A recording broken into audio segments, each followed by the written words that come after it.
نحمده ونصلي ونسلم على رسوله الكريم اما بعد اعوذ بالله من الشيطان الرجيم بسم الله الرحمن الرحيم وإذ أسر النبي إلى بعض أزواجه حديثا فلما نبأت به وأظهره الله عليه عرف بعضه وأعرض عن بعض فلما نبأها به قالت من أنبأك هذا قال نبأني العليم الخبير صدق اللہ العظیم۔ یہ سورہ تحریم اس کا آج دوسرا درس ہے۔ نبی کریم صلی اللہ علیہ وسلم کو اس سورہ مبارکہ میں براہ راست مخاطب فرما کر در حقیقت انسانیت کو آئلی زندگی کے حوالے سے بہت متوازن ہدایات اور تعلیمات ارشاد فرمائی گئی ہیں، اور ان آیات کا ایک واقعہ کیونکہ پس منظر میں موجود ہے، جس کی وجہ سے ان آیات مبارکہ میں اس واقعے کی طرف اشارہ بھی کیا گیا ہے، اور اس واقعے کی تفصیلات قدر کل درس میں بیان ہوئی تھی۔ ایک بات یاد رکھیں، نبی کریم صلی اللہ علیہ وسلم کی حیثیت ایک شارع کی ہے، یعنی آپ امت مسلمہ کے لیے ایک آئین سازی آپ کی ذمہ داری ہے۔ آپ کا ہر قول، آپ کا ہر عمل امت کے لیے ایک اسوہ اور نمونہ اور قانون کی حیثیت رکھتا ہے تا قیامت۔ اس لیے نبی کریم صلی اللہ علیہ وسلم سے اگر کوئی عمل ایسا سرزد ہوتا ہے بتقاضۂ بشریت یا بتقاضۂ انسانیت، جو فی نفسی ہی برا اور مذموم تو نہیں ہوتا، اگر اس کو صرف ایک عام آدمی کی حیثیت سے دیکھا جائے تو وہ عمل مذموم یا برا نہیں ہے، لیکن جب اس کو ایک شارع علیہ السلام کی حیثیت اور نسبت سے دیکھا جائے تو یقیناً اس کے اندر اور کئی قباحتیں یا کمزوریاں اور خرابیاں موجود ہو سکتی ہیں، جس میں انسانیت کے لیے آگے مشکلات پیدا ہو سکتی ہیں۔ تو اللہ سبحانہ و تعالیٰ اس عمل پر فوراً تنبیہ فرما دیتے ہیں۔ یہاں بھی اسی طرح کا واقعہ پیش آیا، اگرچہ یہ واقعہ فی نفسی ہی، یعنی مثلاً کوئی انسان اگر کسی چیز کو استعمال کرنا چھوڑ دے، اس کو نہ استعمال کرے، باوجود اس کے کہ اس کو وہ مباح اور جائز سمجھتا ہو، تو اس میں کوئی ایسی حرج والی بات نہیں ہے۔ بہت سارے لوگ اپنی صحت کے حوالے سے بہت ساری چیزوں کو چھوڑے ہوئے ہوتی ہیں کہ وہ نہیں استعمال کرتے۔ مثلاً کسی نے اگر اپنے لیے چاول کا استعمال وہ اس کو ممنوع سمجھ رکھا ہے کہ یہ میں جب بھی کھاتا ہوں تو مجھے تکلیف ہوتی ہے، تو اس کو نہیں استعمال کرتا، تو یہ نہیں کہا جائے گا کہ اس نے برا کام کیا ہے تو نہیں استعمال کرتا۔ وہ باوجود اس کے کہ وہ جانتا ہے کہ یہ چیز حرام نہیں ہے، ممنوع نہیں ہے، لیکن اس کی صحت کے لیے مفید نہیں ہے تو اس کو استعمال نہیں کرتا۔ اسی طرح نبی کریم صلی اللہ علیہ وسلم نے شہد کے استعمال، یا اسی طرح ایک واقعہ دوسرا میں نے ذکر کیا تھا حضرت ماریہ قبطیہ رضی اللہ تعالیٰ عنہ کے حوالے سے جو پیش آیا، تو اس کو آپ نے اپنی ذات کے لیے ایک درجے میں یہ ٹھہرا لیا کہ میں آئندہ شہد نہیں استعمال کروں گا، یا اپنی باندی سے مقاربت اور قرب نہیں اختیار کروں گا۔ لیکن بظاہر یہ چیزیں کیونکہ امت کے لیے آگے بڑی دشواری اور مشکلات کا باعث بن سکتی تھیں، اس لیے اللہ نے یہاں بڑی سخت تنبیہ فرمائی اور حضور سے فرمایا کہ ایسا آپ نے کیوں کیا؟ یا ایھا النبی، اے پیغمبر، لم تحرم ما احل اللہ لک، کہ آپ کیوں حرام قرار دیتے ہیں اس چیز کو جو اللہ نے حلال قرار دی ہے۔ تبتغی مرضات ازواجک، اس کے پیچھے کیونکہ ازواج مطہرات کی آپس کی جو ایک خواتین میں ہوتی ہے، ایک یہ بات بھی ذہن میں بٹھا لیں کہ حضور صلی اللہ علیہ وسلم کی ازواج مطہرات، جہاں ایک طرف وہ حضور کی ازواج مطہرات تھیں، دوسری طرف وہ خواتین بھی تھیں، جو اللہ نے خواتین کے اندر ایک کمزوری یا ایک نزاکت رکھی ہے وہ ان میں بھی موجود تھی۔ یہ نہیں تھی کہ وہ خواتین سے کوئی بالا تر نئی مخلوق تھیں، وہ انسان تھیں، وہ خواتین تھیں، اور حضور صلی اللہ علیہ وسلم کی ازواج مطہرات ہونے کی وجہ سے جہاں ان کی ایک شان بہت اونچی اور بلند ہے، اس وجہ سے کہ حضور کی بیویاں ہیں، لیکن دوسری طرف انسان ہونے کے ناطے ان سے بھی وہ تمام کمزوریاں ظاہر ہوتی ہیں۔ اس حوالے سے یہ بات ذہن میں بٹھا لیں تو بہت سارے مسائل وہ یقیناً حل ہو جاتے ہیں۔ ہمیشہ سے یعنی تاریخ کے اندر ایک ٹولہ اور طبقہ ایسا رہا ہے جن کو سوائی ٹولہ کہنا چاہیے، انہوں نے مسلمانوں کے اندر بے شمار کنفیوز پیدا کی، بہت زیادہ مسائل پیدا کیے۔ حضرت سیدنا عثمان غنی رضی اللہ تعالیٰ عنہ کی شہادت سے لے کر بعد میں مسلمانوں کے اندر بہت ساری خرابیاں، بہت ساری اختلافات اور بہت ساری ایسی کمزور باتیں انہوں نے شامل کی۔ اس کے نتیجے میں بہت سارا ایک طبقہ ایسا بھی موجود ہے جو صحابہ کرام رضوان اللہ تعالیٰ علیہم اجمعین کے بارے میں بھی سوچ اور نظریہ اچھا نہیں رکھتا۔ ان کی نظر میں سوائے ایک دو صحابہ کے باقی جو صحابہ ہیں یا صحابیات ہیں یا ازواج مطہرات ہیں، ان کے بارے میں غلط ذہنیت اور سوچ موجود ہے۔ ایک بات ذہن میں بٹھا لیں کہ صحابہ کرام سے بھی کچھ غلطیاں ہوئیں، ازواج مطہرات سے بھی کچھ کوتاہیاں ہوئیں، لیکن اس کے پیچھے در حقیقت اصل وجہ یہ موجود تھی کہ امت کے لیے قانون سازی ضروری تھی۔ جو اعمال تو ایسے تھے کہ وہ عمل حضور سے کروائے جا سکتے تھے تو حضور سے کروائے گئے تاکہ امت کے سامنے ان کا حل آ جائے کہ اس مسئلے کو کیسے حل کرنا ہے۔ مثلا نماز کے اندر حضور صلی اللہ علیہ وسلم بھول گئے، آپ نے 4 رکعتیں کی بجائے 5 پڑھا دی یا 4 کے بجائے 3 پڑھا دی، تو اب یہ اگر حضور نہ بھولتے تو امت کے سامنے جو عام لوگ بھولیں گے اس کے حوالے سے کیا رہنمائی ہو سکتی ہے، کیسے آ سکتی ہے؟ حضور کو بھلایا گیا، حضور بھول گئے۔ صحابہ نے پوچھا اللہ کے رسول اقصرت الصلاۃ، نماز کیا کم ہو گئی ہے یا ام نسیتا، یا آپ بھول گئے؟ فرمایا نہیں، نماز کم تو نہیں ہوئی، نہ میں بھولا ہوں۔ فرمایا نہیں، آپ نے تو 3 رکعتیں پڑھا دی۔ صحابہ نے جب بتایا تو حضور نے پھر اس دوبارہ نماز پڑھی اور سجدہ سہو کیا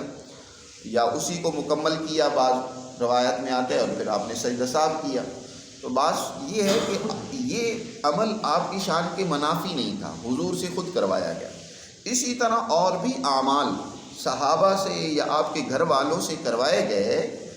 در حقیقت ایسے اعمال جو ان کی کوئی شایان شان تھے، اس کے کوئی شان میں کوئی کمی نہیں آ سکتی تھی، تو وہ حضور سے اور حضور کی بیویوں سے کروا کر تا قیامت انسانیت کے لیے وہ اس وقت بن گئے اور ان سے بہت سارے مسائل حل ہو گئے۔ اور بعض ایسے مسائل تھے کہ جن کا آپ کی ذات سے صادر ہونا تو ممکن نہیں تھا، وہ مناسب نہیں تھا، تو صحابہ کرام سے وہ افعال صادر کروائے گئے تاکہ انسانیت کے لیے ان کا حل سامنے آ جائے۔ مثلا بعض صحابہ سے زنا ہوا، اب زنا کا ارتکاب بہت بڑا ایک مذموم عمل ہے، حضور کی شان تو قطعاً اس کے مناسب نہیں ہے، تو بعض صحابہ سے یہ غلطی کروائی گئی، انہوں نے اپنے آپ کو پاک ہونے کے لیے پیش کر دیا، کہا اللہ کے رسول ہمیں پاک کیجئے، ہم سے یہ غلطی سرزد ہو گئی ہے۔ اب ان کو رجم کیا گیا، سزا دی گئی، اور حضور صلی اللہ علیہ وسلم نے اس سزا کے نتیجے میں جب بعض صحابہ نے ان کے بارے میں کوئی بات چیت کی، کچھ الفاظ غلط استعمال کرنے کی کوشش کی، تو حضور نے روک دیا اور فرمایا انہوں نے اتنی بڑی توبہ کی ہے کہ اگر اس بستی پر تقسیم کی جائے تو سارے بستی والوں کی اللہ مغفرت فرما دے۔ تو ان کی اس توبہ کو نہ دیکھا جائے یا ان کے اس وجود کو جس کو انہوں نے اپنے آپ کو پیش کر کے انسانیت کے لیے ایک اس مسئلے کا حل اور قانون بنانے کے لیے اپنے آپ کو پیش کر دیا، اس چیز کو نہ دیکھا جائے اور ان پر اعتراض کر دیا جائے دیکھو جی صحابہ نے یہ غلطیاں بھی کی ہیں، تو یہ در حقیقت دین اسلام کو نہ سمجھنے کا نتیجہ ہے۔ تو اس طرح کے جو بھی واقعات آتی ہیں ان کو ضرور سمجھنا چاہیے، اس کے پیچھے کیا حکمت موجود ہے اس کو جاننا چاہیے۔ نبی کریم صلی اللہ علیہ وسلم کی ذات گرامی کیونکہ انسانیت کے لیے آئیڈیل اور نمونہ تھی، آپ کے گھر میں بھی آپ کی متعدد ازواج تھیں اور ان کے ساتھ کچھ معاملات پیش بھی آتے رہتے تھے۔ حضرت عمر فاروق رضی اللہ تعالیٰ عنہ کی ایک طویل حدیث ہے، وہ فرماتے ہیں کہ جب ہم مدینہ منورہ آئے تو میں نے اپنا قیام اور رہائش اوالی میں اختیار کی، یہ مدینہ سے باہر قباء کے قریب آبادی تھی، وہاں ٹھہرے۔ فرمایا میرے جو بھائی تھے ایک انصاری جی اسلامی بھائی، میں نے ان کے ساتھ ایک معاہدہ کیا تھا کہ ایک دن تم حضور کی خدمت میں جایا کرو اور وہاں جو کچھ نیا مسئلہ پیش آئے، نئی حدود پر تعلیم ارشاد فرمائیں، وہی آئے یا کوئی بھی مسائل آئیں، تم سیکھ کر مجھے آ کر بتا دیا کرو، اور ایک دن میں جایا کروں گا، میں سیکھ کر آپ کو بتا دیا کروں گا۔ گویا کہ تعلیم سیکھنے کا بہترین ایک طریقہ کار انہوں نے مقرر کیا ہوا تھا۔ وہ لوگ جو مصروف ہوں وہ اس طریقے سے آپس میں کچھ وقت مقرر کر سکتے ہیں، اپنے گھر والے بچوں کے ذریعے سے اس تعلیم کو سیکھ سکتے ہیں، یا کسی اپنے بھائی کے ذریعے سے تعلیم سیکھ سکتے ہیں۔ صحابہ کرام تعلیم سیکھنے کے لیے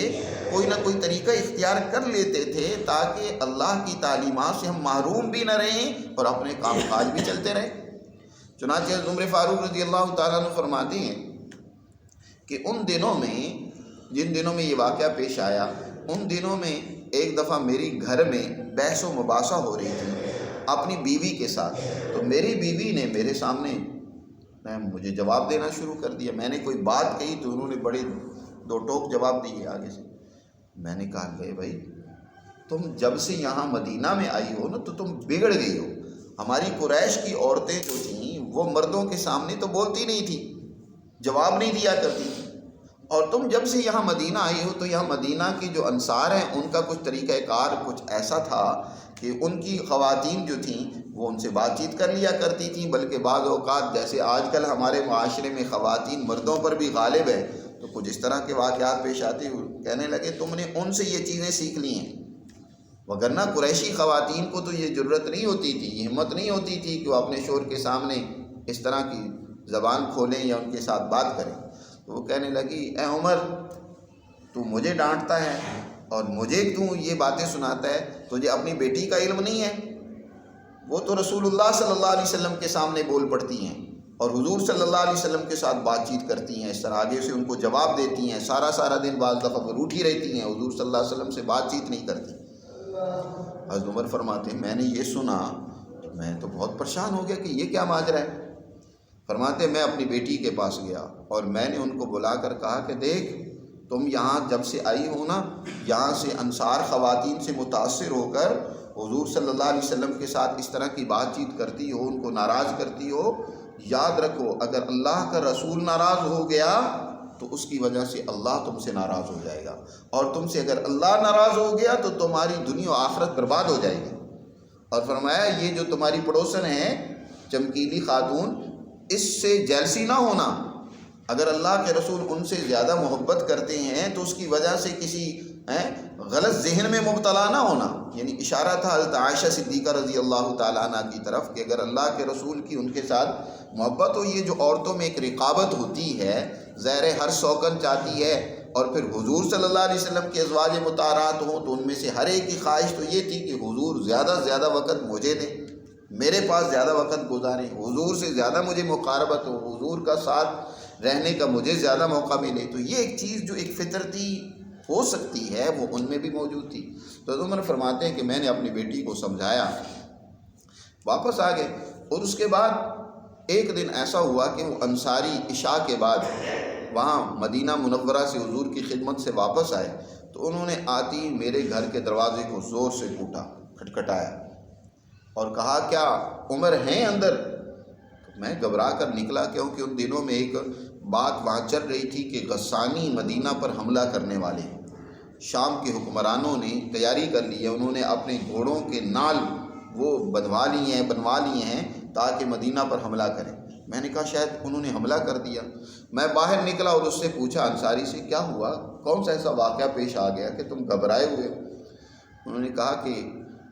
میں نے پوچھا وہ غسانیوں نے حملہ کر دیا؟ کہا نہیں، غسانیوں نے حملہ نہیں کر دیا، اس سے بہت بڑا واقعہ پیش آ گیا۔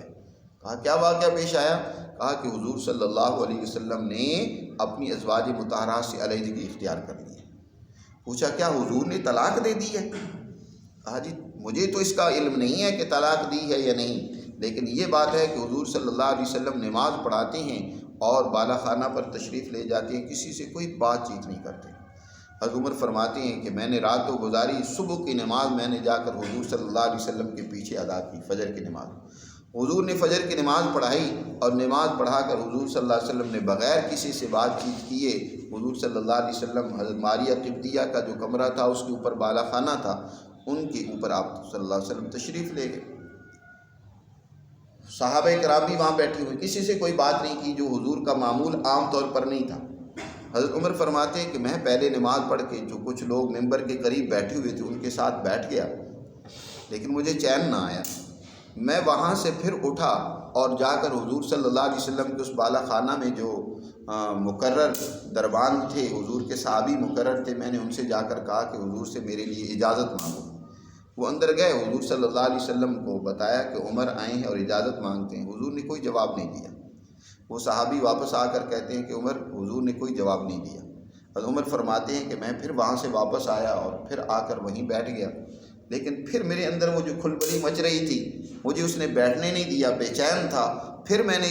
جا کر اس خادم کو کہا کہ حضور سے میرے لیے اجازت مانگے۔ وہ پھر گئے اور حضور صلی اللہ علیہ وسلم سے اجازت مانگی، لیکن حضور نے کوئی جواب نہیں دیا۔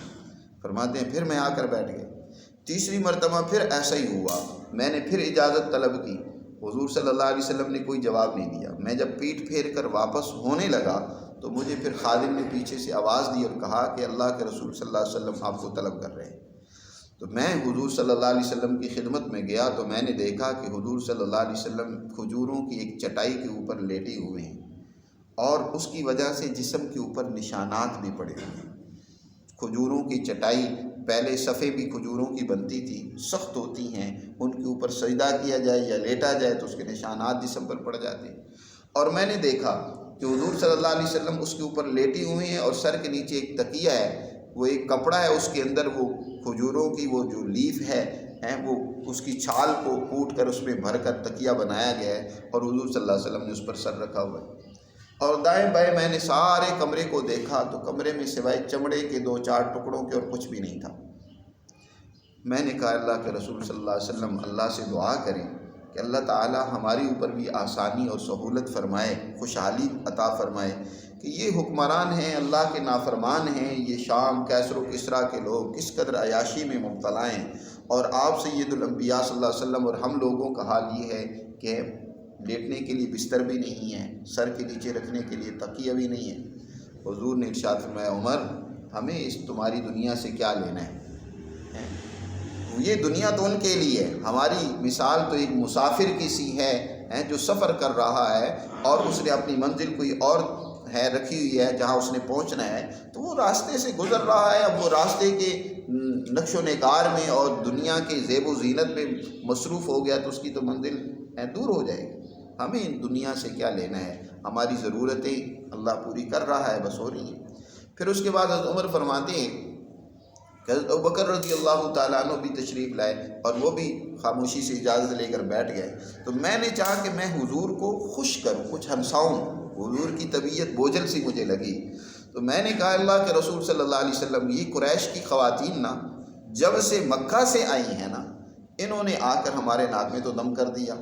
یہاں سے انصاری خواتین سے انہوں نے کچھ ایسی باتیں سیکھ لی ہیں کہ ابھی ہمیں تر بتر جواب دیتی ہیں، آگے سے ہمارے سامنے بولتی ہیں۔ حضور صلی اللہ علیہ وسلم مسکرا دی اور فرمایا یہی تو حال ہے میری خواتین کا بھی، میرے سامنے بھی بولتی ہیں اور مجھ سے ناراض ہو جاتی ہیں۔ یہ واقعہ پیش آیا اور اس طرح کے کئی واقعات اور پیش آئے ان دنوں میں۔ مثلا حضور صلی اللہ علیہ وسلم کے ساتھ ایک واقعہ اس طرح پیش آیا کہ مال غنیمت کے حوالے سے، جس کا ذکر میں نے کل بھی کیا تھا کہ اللہ تعالیٰ نے مسلمانوں کو جب خیبر کی غنیمت عطا فرمائی اور دیگر مغانم آئے تو حضور نے صحابہ کرام میں ان کو سب کو تقسیم کر دیا، تو گھرانوں میں خوشحالی پیدا ہو گئی، جو پہلے حالت تھی وہ والی نہیں رہی۔ تو ازواج مطہرات نے بھی مطالبہ کیا کہ اللہ کے رسول ہمارے گھر میں جب خوشحالی اور بہتری آنی چاہیے، ہم تو ہی حال ہے کہ ایک ٹائم کھانے کو ملتا ہے تو دوسرے ٹائم چولہا ٹھنڈا رہتا ہے۔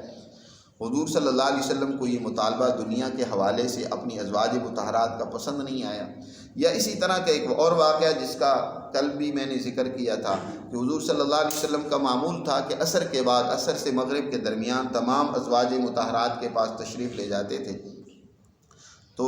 حضرت زینب رضی اللہ تعالی عنہ کے پاس جب حضور تشریف لے گئے تو انہوں نے حضور صلی اللہ علیہ وسلم کو شہد پانی میں ملا کر پیش کیا۔ اس عمل میں کچھ دیر ہو گئی، عام معمول سے زیادہ حضور وہاں رک گئے۔ ایک دن بھی ایسا ہوا، دوسرے دن بھی ایسا ہوا۔ حضرت حفصہ اور حضرت عائشہ کو جب اس کا علم ہوا انہوں نے کہا کہ کوئی ایسی پلاننگ کرنی چاہیے کہ حضور صلی اللہ علیہ وسلم وہاں زیادہ دیر نہ ٹھہریں۔ انہوں نے آپس میں یہ طے کیا کہ جب حضور تشریف لائیں تو ہم کہیں گے کہ اللہ کے رسول آپ سے مغافیر کی بو آ رہی ہے، اور حضور کو بو سے انتہائی کیونکہ کراہت تھی، تو اس طریقے سے حضور کو شہر سے ہم ہٹا دیں گے۔ چنانچہ ایسا ہی ہوا، حضرت حفصہ نے بات کی، حضرت عائشہ نے بھی بات کی، تو حضور صلی اللہ علیہ وسلم نے فرمایا میں نے اور تو کچھ نہیں کھایا، کوئی چیز میں نے نہیں استعمال کی سوائے اس کے کہ شہد استعمال کیا ہے۔ انہوں نے اس کی حکمت بیان کی کہ وہ جس درخت کے اوپر بیٹھی ہوگی نا، وہ مغافیر کا درخت ہوگا، وہاں سے اس نے ان کے پھلوں کا پھولوں کا رس چوسا ہوگا، تو وہی اثر اس میں منتقل ہو گیا ہوگا، اس وجہ سے اس کے اندر بو آ رہی ہے مغافیر کی۔ آپ صلی اللہ علیہ وسلم نے حضرت حفصہ کے سامنے یہ کہا کہ اچھا آئندہ میں شہد نہیں استعمال کروں گا، اور یہ بات ساتھ تاکیداً کہہ دی کہ اس کا اظہار کسی سے نہ کرنا، کیونکہ دوسری طرف حضرت زینب کی دل شکنی ہو سکتی تھی، تو آپ صلی اللہ علیہ وسلم نے روک دیا۔ اسی طرح حضرت ماریہ قبطیہ کا واقعہ پیش آیا۔ تو اس طریقے سے ان خواتین کا یہ آپس میں ایک چپکلش کے طور پر حضور صلی اللہ علیہ وسلم کے ساتھ معاملہ کرنا، یا اسی طرح کئی اور موقعوں پر کچھ ناراضگی کا اظہار کرنا، تو حضور کو یہ سارے واقعات جب پیش آئے تو حضور صلی اللہ علیہ وسلم نے اپنی ازواج مطہرات کو تنبیہ کرنے کے لیے 1 مہینے کا ان سے علاج اختیار کیا، علیحدگی اختیار کی۔ چنانچہ آپ 1 مہینہ تک اس بالا خانہ پر قائم رہے۔ تو حضرت عمر فاروق رضی اللہ تعالیٰ عنہ کے پوچھنے پر پھر حضور نے بتایا کہ میں نے طلاق نہیں اپنی ازواج کو دی، لیکن میں نے ان سے علیحدگی اختیار کی ہے 1 مہینہ کے لیے۔ اس تفصیلی واقعے کا ذکر پیچھے سورہ احزاب میں بھی گزر چکا ہے۔ چنانچہ اس کے بعد حضور صلی اللہ علیہ وسلم تشریف لے آئے اور آیات تخییر نازل ہوئی۔ ان آیات تخییر میں یہی حکم دیا گیا تھا کہ آپ اپنی ازواج مطہرات سے پوچھیں کہ اگر وہ آپ کے ساتھ رہنا چاہتی ہیں تو انہیں اپنی تمام مطالبات خواہشات کو چھوڑنا ہوگا۔ آپ صلی اللہ علیہ وسلم کے ساتھ رہنے کا مطلب تو یہ ہے، آپ کے ازواج مطہرات تو ہونے کا مطلب یہ ہے کہ وہ ہر طرح کی قربانی کے لیے تیار رہیں۔ یاد رکھیں یہ امت کے پیغمبر ہیں، سید الانبیاء جناب رسول اللہ صلی اللہ علیہ وسلم کی ذات گرامی ہے۔ حضور کی ساری زندگی انسانیت کے لیے اسوہ اور نمونہ ہے۔ معلوم اس سے یہ ہوا کہ جو لیڈر ہوتا ہے نا، اس لیڈر کی زندگی عیش و عشرت والی نہیں ہونی چاہیے، عیاشی والی نہیں ہونی چاہیے، مال و دولت والی نہیں ہونی چاہیے۔ وہ تو عوام کے لیے ایک آئیڈیل ہوتا ہے، اس کی زندگی تو کٹھن اور سخت ہونی چاہیے۔ وہ مسائل سے جب تک خود نہیں گزرے گا، اس کو عوام کے مسائل کی کیا خبر ہوگی؟ آپ کے یہاں کے ملک لیڈر ہیں، ان کی زندگی عیاشی بھی ڈوبی ہوئی ہیں، مال و دولت کی فراوانی ہوتی ہے، ریل پیل ہوتی ہے، ان کو کیا پتا کہ عوام کے چولہے ٹھنڈے ہیں یا گرم ہیں، ان کی کیسی زندگی گزر رہی ہے، کیسی بیت رہی ہے۔ آپ صلی اللہ علیہ وسلم نے خود اپنے لیے، اپنی ازواج مطہرات کے لیے کبھی بھی گھر میں، باوجود اس کے کہ بہت کچھ مال غنائم وہ آخری زمانہ میں حضور کے پاس آئے، لیکن آپ سارا تقسیم کروا دیا۔ فرمایا کہ تم نے میرے ساتھ رہنا ہے تو تم نے یہ مشکل اور تنگی اور تکلیف کو برداشت کرنا ہوگا، وگرنہ اگر تم دنیا چاہتی ہو تو پھر آؤ، میں تمہیں چھوڑ دیتا ہوں، الگ کر دیتا ہوں، اور جتنا دوسری مسلمان خواتین اور گھرانوں کو مل رہا ہے تمہیں بھی ملے گا، تمہیں میں دے کر تم سے الگ ہو جاتا ہوں۔ لیکن خواتین ازواج مطہرات میں سے کسی نے بھی حضور صلی اللہ علیہ وسلم نے سے علیحدگی کو اختیار اور پسند نہیں کیا، بہرکیف انہوں نے اپنے لیے اسی اسرت اور تنگی کو ہی پسند کیا اور حضور کے ساتھ ہی زندگی گزاری ہے۔ تو یہ جو واقعہ پیش آیا اس کا یہاں ذکر ہے۔ اللہ تعالیٰ ارشاد فرماتے ہیں وَإِذْ أَسَرَّ النَّبِيُّ إِلَىٰ بَعْضِ أَزْوَاجِهِ حَدِيثًا، جب خفیہ طریقے سے نبی پاک صلی اللہ علیہ وسلم نے اپنی کسی ایک زوجہ سے بات کی، اسرہ آہستہ سے، یعنی صرف اسی سے بات کی، کسی اور سے بات نہیں کی،